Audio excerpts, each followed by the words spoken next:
Ça fait bizarre. Bonjour à tous, ici Tony17 et je serai votre guide durant cette vidéo.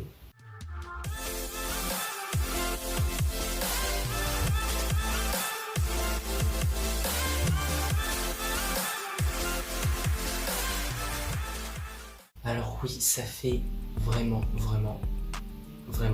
longtemps que je n'ai pas tourné de vidéo et ça fait 2 ans, je sais, et je suis extrêmement désolé. En 2 ans, il faut savoir qu'il s'est passé beaucoup de choses, vraiment. Il s'est passé beaucoup de choses. Mais ça fait bizarre de reprendre. Ça fait très longtemps effectivement que je n'ai pas refait les vidéos YouTube et je suis de retour. C'est bon, vous pouvez vous dire, je suis de retour. Je suis de retour. Donc voilà, il s'est passé énormément de choses comme je vous l'ai dit. J'ai continué à faire des vidéos TikTok. Pour ceux qui savent pas, j'ai TikTok, Tony17, ça s'affiche juste ici.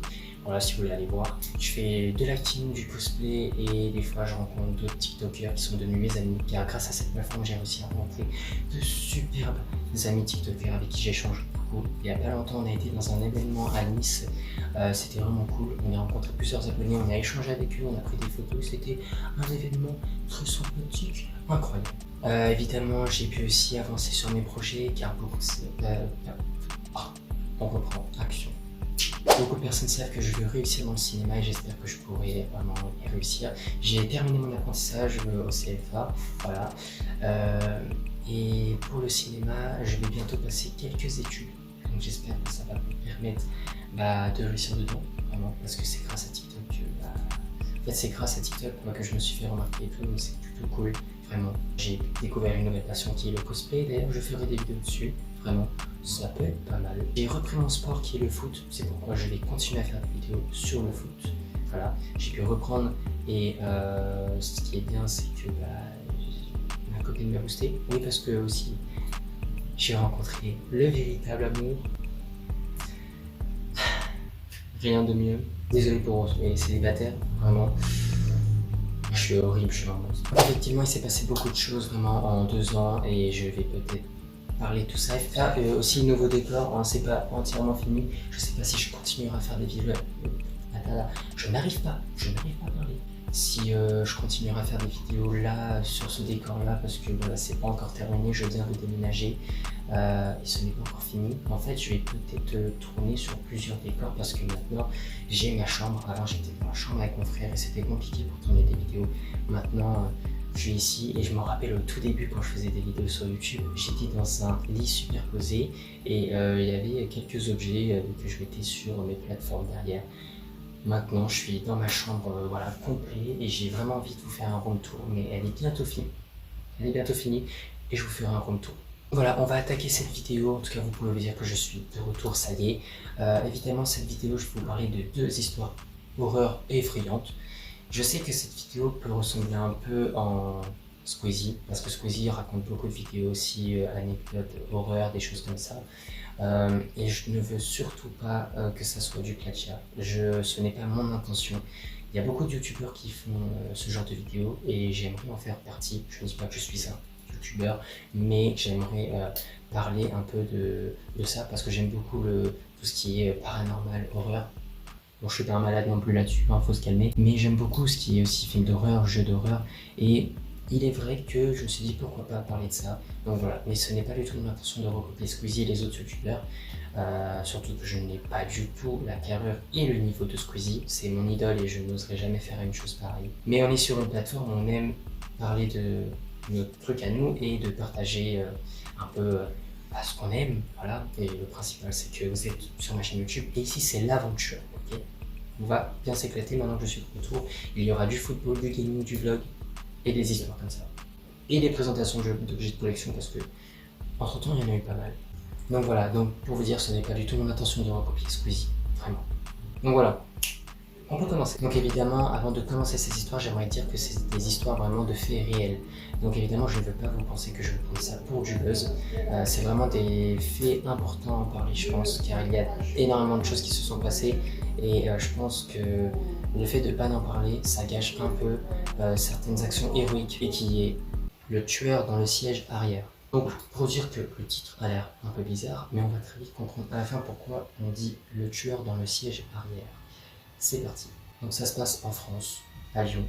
en 1994. C'est Nathalie qui termine son travail, elle est infirmière et elle a terminé son travail, il était 5 heures du matin.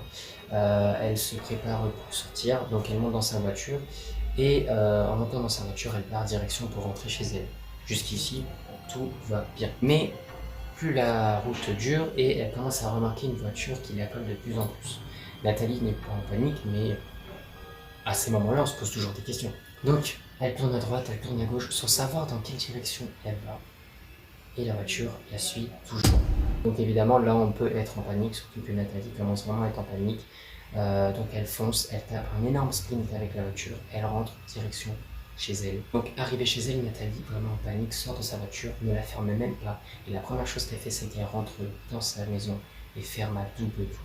Et à ce moment-là, elle se cache dans sa chambre, en panique, vraiment. Elle compte appeler la police et l'homme qui la suivait était là. Donc Nathalie regarde par sa fenêtre et remarque que l'homme s'était garé derrière la voiture de Nathalie. Il sort de sa voiture, Nathalie en panique, vraiment, commence à appeler la police et l'homme arrive dans sa maison et crie fort « Enfermez-vous et appelez la police vite !» Donc à ce moment-là, Nathalie ne comprend pas trop. Le mec la suit quand même pendant des heures et la première chose qu'il veut qu'elle fasse, c'est appeler la police. Non, il y a un problème dans l'histoire. Donc Nathalie appelle donc la police parce qu'elle est toujours effrayée par cet homme qui la suivi en voiture pendant des heures. Donc elle appelle la police, voilà. Mais à ce moment-là, elle regarde de nouveau et elle remarque un autre homme qui arrive vers l'homme qui l'a suivi pendant des heures. Et cet homme-là avait un couteau de boucher dans la main. Donc elle commence à regarder que les deux hommes se battent de plus en plus fort. Donc Nathalie est vraiment en panique et vraiment pas bien. Elle se colle contre le mur en larmes et elle n'entend plus aucun bruit. Donc après que Nathalie ait vu ces deux hommes vraiment se frapper fort, elle se colle contre le mur de sa chambre, histoire de oublier ce qui vient de se passer. Elle est vraiment en larmes, en panique et elle ne sait pas ce qui se passe. Un homme qui l'a suivi pendant des heures se fait frapper par un autre homme qui a un couteau. Elle ne comprend pas la situation. Donc vraiment, elle attend que la police vienne et 1 heure après, la police arrive et s'interpose entre les deux hommes. À ce moment-là, quand elle voit la police, elle descend vite en bas, rejoint la police et elle commence à comprendre un peu la situation, en fait, ce qui s'est vraiment passé.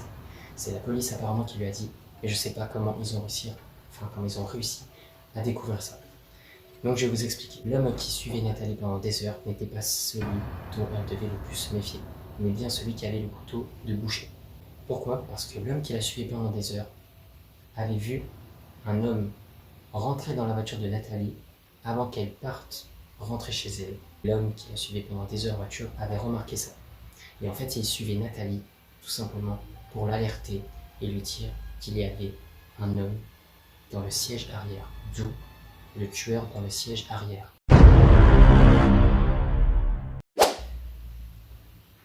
Ouais. Donc pour l'instant, cette histoire n'est pas en mode horreur, mais quand même effrayante. Nathalie, en fait, se méfiait pendant des heures contre un autre gars, mais en fait, c'était un gars qui était derrière elle dans la voiture. Donc voilà. Donc voilà pour la première histoire. Voilà, évidemment, je vous l'ai dit, ça va pas être que horreur, il y aura aussi des trucs effrayants et même encore des trucs paranormaux. Voilà, on va pas s'arrêter que sur le mode horreur. Bon, j'espère que tout va bien, c'est bon, tout va bien jusqu'ici. Parce que moi, rien que pour parler, j'en ai des frissons. Et la deuxième dont je vais vous raconter, celle-là, je la garde parce qu'elle est un peu plus, on va dire, intéressante que l'autre. Et on arrive un peu plus sur le côté paranormal. C'est parti pour la deuxième histoire, qui s'appelle donc La Dame Blanche. Alors je sais que la Dame Blanche, c'est une histoire que tout le monde connaît, c'est un cliché incroyable, mais il y a beaucoup d'histoires sur cette Dame Blanche et on ne sait pas laquelle est la vraie ou pas. Mais un médecin, un jour, a vécu une histoire qui ressemblait beaucoup à celle de la Dame Blanche.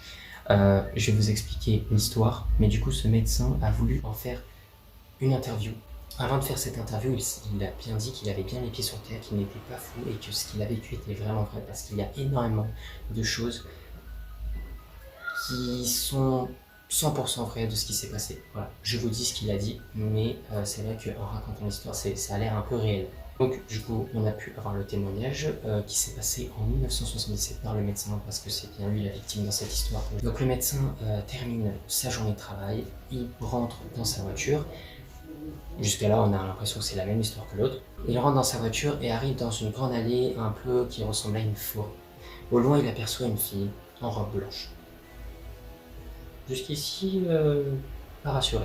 Donc il va voir la fille et lui demande si elle veut monter, car c'est vrai qu'il commençait vraiment à pleuvoir fort jusqu'à avoir des grêlons, et il lui demande si elle veut monter, histoire qu'elle soit plus à l'aise, et l'emmener là où elle veut. Il connaît l'adresse, tout ça, il part direction pour y aller, et jusqu'à là, la fille ne parle pas du tout. Elle reste bloquée, à ne pas parler, fixer la route et ne dire aucun mot. Donc à ce moment-là, le médecin ne comprend pas trop, elle était très souriante au début, elle parlait un peu, mais elle ne parle plus durant toute la route. Il essaie d'entamer la discussion, mais elle ne parle pas, elle ne répond pas. Et arrivé à un endroit qui s'appelle le pont du Furet, la fille commence à paniquer et angoisser. Elle commence à ne pas être très bien et elle commence à trembler de plus en plus. Donc il commence à un peu accélérer, histoire d'arriver très vite et oublier tout ça, voilà, car le médecin commence vraiment à lui aussi paniquer. Arrivé chez elle, donc on voit un portail, une grande maison de campagne. Il lui dit si elle veut son parapluie, histoire qu'elle rentre chez elle, prenne son parapluie à elle et ramène le sien. Elle a commencé à avoir des crayons, et en robe blanche, c'est vrai qu'elle n'était pas assez couverte, donc il lui propose de lui passer son parapluie et revenir avec son parapluie à elle, histoire de lui donner le sien. Vous avez compris? Donc ensuite, elle est d'accord, évidemment d'accord sur un air très blanc. Elle prend le parapluie, ouvre le portail et rentre direction chez elle. Au bout de 2-3 minutes, voilà, il se dit ok, ça commence à être...